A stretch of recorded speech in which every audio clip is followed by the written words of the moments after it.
Welcome to our YouTube tutorial on how to change the Google account where you save information in Chrome on your PC. In this step-by-step guide, we'll show you how to easily switch between Google accounts and manage your syncing preferences. Let's get started.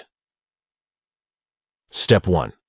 On your computer, open Chrome by launching your web browser. Step 2. At the top right corner of the Chrome window, click on the More button. It's represented by 3 vertical dots.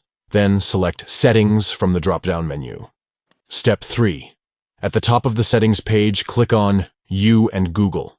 Step 4. Select Turn Off and tap Turn Off again to disable syncing with the current Google account. Step 5. Click on You and Google again, and this time, select Turn On Sync. Step 6.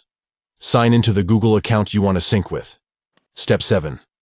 Finally, select Yes, I'm in to confirm and start syncing your Chrome data with the new Google account.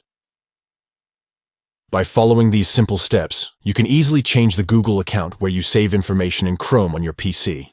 Enjoy a more personalized browsing experience by syncing your preferred Google account.